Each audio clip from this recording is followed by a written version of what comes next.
एक जमाने में घने जंगल के बीच एक छोटी सी झोपड़ी में हैंसल और ग्रेटल अपने बाबा के साथ रहते थे। उनकी माँ इस दुनिया में नहीं रही थी और उनके बाबा अपने खानदान का सहारा बनने के लिए एक लकड़हारे की हैसियत से दिन रात मेहनत किया करते थे। वक्त के साथ हालात मजीद सख्त होते गए और जिंदगी पहले से ज्यादा दुश्वार बनती चली गई। आखिरकार उनके बाबा ने दूसरी शादी कर ली। हैंसल और ग्रेटल अपने बाबा के हाथों से बनाए हुए लकड़ी के खूबसूरत खिलौनों से सारा दिन खुशी खुशी खेलते रहते थे, मगर उनकी नई माँ को अपने सुतेले बच्चों से जरा भी मोहब्बत ना थी। वो हमेशा यही सोचती रहती थी कि इन बच्चों से कैसे छुटकारा हासिल किया जाए और अपनी खिड़की से बच्चों को देख देख कर जलती रहती थी। एक रात जब हैंसल और ग्रेटल सोने की तैयारी कर रहे थे तो उन्होंने अपनी सौतेली माँ और वालिद के दरमियान होने वाली बहस सुन ली। हर रोटी सुबह से पहले खत्म हो जाती है। अगर बच्चे यहाँ हारे तो हम सब भूखे मर जाएंगे। खामोश हो जाओ।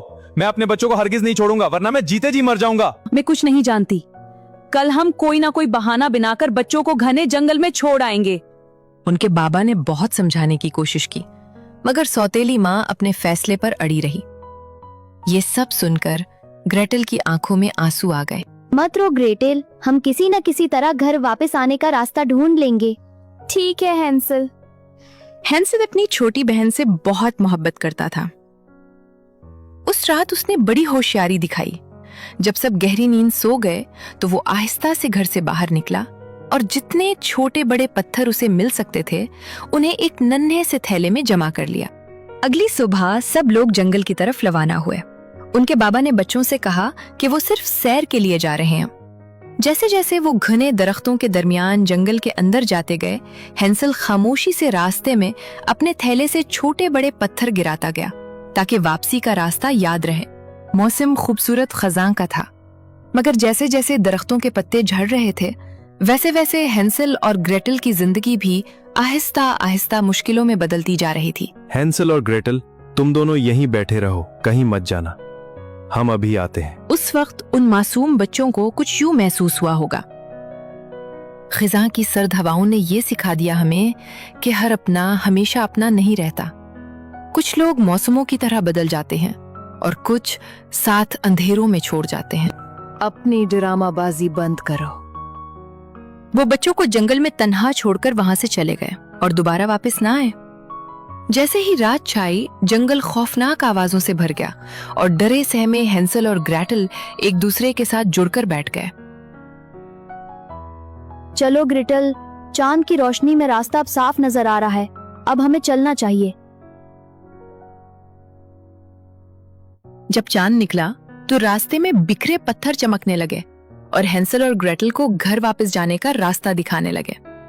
अपने बच्चों को दोबारा देखकर उनके बाबा खुशी और शर्मिंदगी दोनों महसूस कर रहे थे, मगर सौतेली माँ ने सिर्फ एक झूठी सी मुस्कुराहट दिखाई। जिंदगी हर गुजरते दिन के साथ सख्त होती गई और दिल पर फिक्र के साए गहरे होते गए। हम मुस्कुराते तो रहे सबके सामने, मगर अंदर ही अंदर ख्वाब टूटते गए। हैंसल और ग्रेटल की जिंदगी भी कुछ ऐसी ही होती जा रही थी।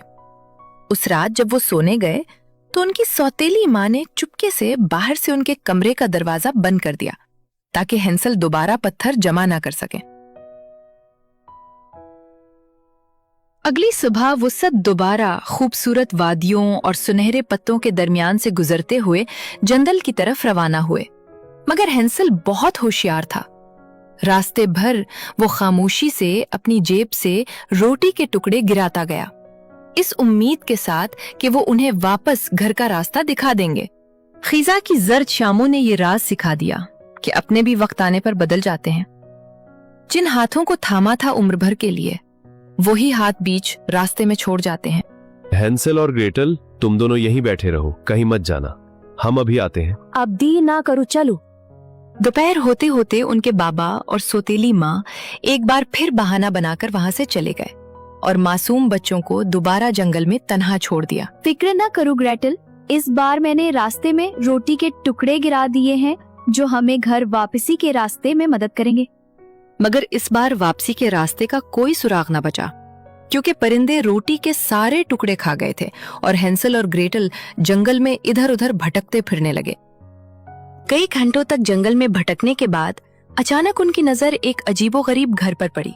ये घर बहुत ही अजीब है, मैंने ऐसा घर कभी नहीं देखा। उस घर की दीवारें बिस्किट की बनी हुई थीं।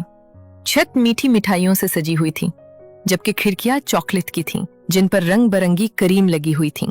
ये केक तो बहुत ही मजेदार लग रहे हैं। हाँ, और खुशबू कितनी अच्छी है। चलो खाकर देखते हैं। अपनी सारी थकन और खौफ को कुछ देर के लिए भुलाकर हैंसल और ग्रेटल खुशी खुशी उस अजीबोगरीब घर की तरफ दौड़ पड़े, क्योंकि कई घंटों की भूख और तकलीफ के बाद उन्हें पहली बार उम्मीद की एक छोटी सी रोशनी दिखाई दी थी। मगर वो ये नहीं जानते थे कि हर चमकती हुई चीज हमेशा खुशी और सुकून नहीं लाती। कौन है जो मेरे प्यारे से मीठे से घर को कुतर रहा है? प्यारे से बच्चों, आप दोनों कौन हो और यहाँ क्यों आए हो? दुखी दिल के साथ हैंसल और ग्रेटल ने उसे अपनी पूरी कहानी सुनाई कि किस तरह उनकी सौतेली माँ ने उनके बाबा को जंगल में उन्हें अकेला छोड़ने पर मजबूर कर दिया था। ओहो, अकेले छोड़ दिए गए हो? बहुत भूखे होगे। चलो अंदर आ जाओ, तुम्हारे लिए बहुत सारा खाना तैयार है। मगर उस घर के अंदर का मंजर बाहर की खूबसूरती से बिल्कुल मुख्तलिफ था। घर अंदर से इंतहाई गंदा और डरावना था, मगर भूख और थकन की वजह से हैंसल और ग्रेटल ने इस पर ज्यादा ध्यान ना दिया। बैठ जाओ प्यारे बच्चों और पेट भर के खाना खाओ। आपका बहुत बहुत शुक्रिया। आपका बहुत बहुत शुक्रिया। कोई बात नहीं, मेरा घर आप जैसे बच्चों के लिए हमेशा खुला है। खाना खाने के बाद मजे से आराम करो और सुकून से सो जाओ। दोनों भाई बहन ने पेट भर कर खाना खाया और दिन भर की थकन की वजह से उनकी आंखें बंद हो रही थीं, इसीलिए वो फौरन सोने चले गए। शुक्र है हमें ये घर मिल गया। अब मैं खुद को बहुत ज्यादा महफूज महसूस कर रही हूँ। हाँ, शुक्र है। इतनी पुरसुकून नींद के बाद दोनों भाई बहन एक खूबसूरत और हसीन सुबह को जागे, जहां नर्म धूप खिड़कियों से अंदर आ रही थी।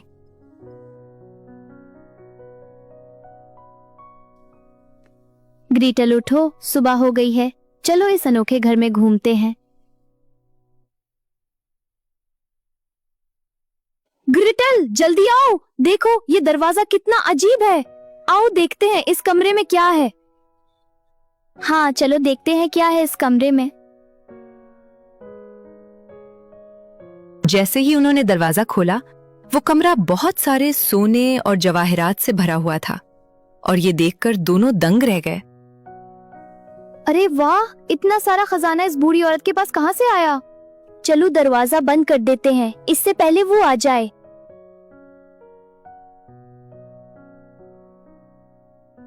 चलो वो सामने वाले कमरे में चलकर देखते हैं। उस कमरे की हालत देखकर दोनों बहुत डर गए और उन्हें पूरा घर अजीब लगने लगा। इसीलिए उन्होंने वहां से जाने का फैसला कर लिया। मुझे अब इस घर से डर सा लगने लगा है, चलो यहाँ से निकल चलते हैं। मगर जैसे ही वो वहां से निकलने लगे, इस बार उनके सामने एक निहायत खौफनाक मंजर आ चुका था, जिसने उनके पांव तले से जमीन निकाल दी। उनके सामने एक खौफनाक चुड़ैल खड़ी थी। उसे देखते ही हैंसल और ग्रेटल खौफ से कांपने लगे। दरअसल ये वही मेहरबान बूढ़ी औरत थी जो असल में एक खतरनाक चुड़ैल निकली। तुम दोनों ने यहाँ खाना खाया, आराम किया, सुकून से सोए। अब मेरी बारी है।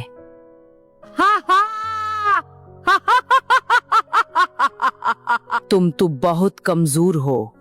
अब तुम इस पिंजरे में रहोगे जब तक तगड़े और मोटे नहीं हो जाते। ग्रेटल खौफ से ये सब देखती रह गई, जबकि चुड़ैल ने फौरन हैंसल को पकड़कर एक लोहे के पिंजरे में बंद कर दिया। फिर चुड़ैल अपनी खौफनाक हंसी हंसती हुई ग्रेटल को जोर से पकड़कर एक गंदे से बावर्ची खाने में ले गई। तुम अपने भाई के लिए खूब खाना बनाकर उसे खिलाओ। जब वो मोटा हो जाएगा मैं उसे खा लूंगी।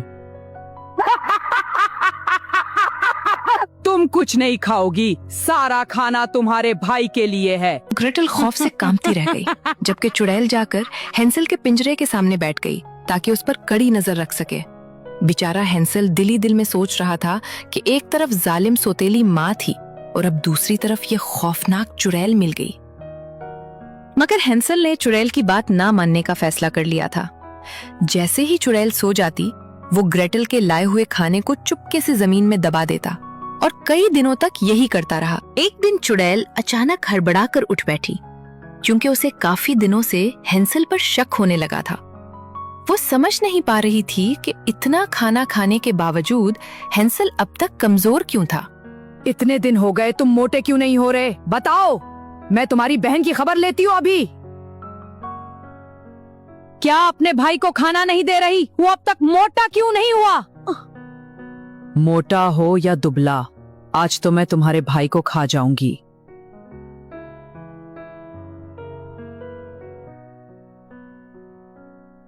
तुम्हारा भाई उस तंदूर में आज पकेगा। जाओ जाकर देखो तंदूर गर्म हुआ या नहीं।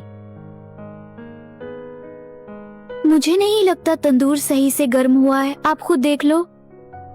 हटो, मुझे देखने दो। ग्रेटल ने इस मौके पर बहुत हौसले से काम लिया। उसने रोना धोना बंद किया और गुस्से में आकर पूरी ताकत से चुड़ैल को जोर से धक्का दे दिया और चुड़ैल सीधी भड़कती हुई आग में जाकर जल गई। कभी कभी जिंदगी इंसान को इतनी सख्त आजमाइशों से गुजारती है कि खौफजदा बच्चे भी वक्त आने पर बहादुर बन जाते हैं। फिर ग्रेटल ने फौरन पास पड़ी एक हथौड़ी उठाई और भागती हुई हैंसल के पिंजरे तक पहुंची, जहां उसने जोर जोर से मारकर पिंजरे का दरवाजा तोड़ दिया। अरे वाह, मेरी बहन तो बहुत बहादुर निकली। शुक्रिया भाई, चलो जल्दी से भाग जाते, आग बहुत फैलने वाली है। भागते वक्त हैंसल के जहन में अचानक एक ख्याल आया। उसने फौरन पास पड़ी एक खाली बोरी उठाई, क्योंकि वो जानता था कि उनकी मुश्किलों भरी जिंदगी में ये खजाना शायद एक नई उम्मीद बन सकता है। फिर दोनों बहन भाइयों ने जल्दी जल्दी उसमें जितने सोने के सिक्के भर सकते थे भर लिए, जबकि पीछे आग तेजी से पूरे घर में फैलती जा रही थी। उस खौफनाक घर से बाहर आने के बाद दोनों ने सुकून की सांस ली और ढलते सूरज की सुनहरी रोशनी में नहर के किनारे बैठकर पानी पिया और अपने चेहरे साफ किए। उस शाम उनको अपनी असल माँ की बड़ी याद आई। वो शाम कुछ अजीब थी। ये शाम भी अजीब है। वो कल भी पास पास थी, वो आज भी करीब है। काश मामा जिंदा होते हमारी, मुझे उनकी बहुत याद आ रही है। ग्रेटल की बात सुनकर हैंसल कुछ लम्हों के लिए खामोश हो गया, क्योंकि माँ की कमी वो दोनों हर मुश्किल लम्हे में शिद्दत से महसूस करते थे। मगर उस खौफनाक घर से निकलने के बाद भी उनकी मुश्किलें खत्म ना हुई, क्योंकि वो अब भी घर का रास्ता ढूंढ रहे थे और भटकते भटकते ऊंची पहाड़ियों और सुनसान रास्तों से गुजरते रहे। भाई वो देखो, वो रहा हमारा घर। जिंदगी एक पल दर्द का गांव है और एक पल सुख भरी छाँव है। थोड़े आंसू हैं, थोड़ी हंसी, आज गम है तो कल है खुशी। जिंदगी की यही रेत है, हार के बाद ही जीत है। गम का बादल जो छाए तो हम मुस्कुराते रहें, अपनी आंखों में आशाओं के दीप जलाते रहें। आज बिगड़े तो कल फिर बने, आज रूठे तो कल फिर मने। वक्त भी जैसे एक रीत है, जिंदगी की यही रीत है। मुझे माफ कर दो मेरे बच्चों, मैंने बहुत बड़ी गलती की। अब मैं तुम्हें कभी अपने से दूर नहीं होने दूंगा।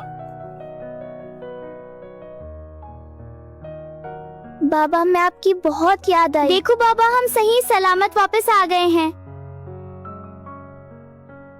हैंसल और ग्रेटल ने अपने बाबा को बताया कि किस तरह वो मीठे घर के जाल में फंस गए थे और चुड़ैल की कैद में रहे।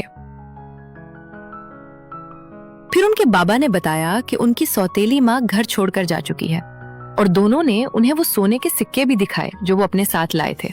तुम दोनों का वापस आ जाना ही मेरे लिए सबसे बड़ा खजाना है। इसके बाद हैंसल, ग्रेटल और उनके बाबा हमेशा खुशी खुशी रहने लगे, क्योंकि जिंदगी आखिरकार उन्हीं लोगों को सुकून देती है जो हर मुश्किल के बाद भी उम्मीद का दामन नहीं छोड़ते। गुड नाइट बच्चों। गुड नाइट पापा।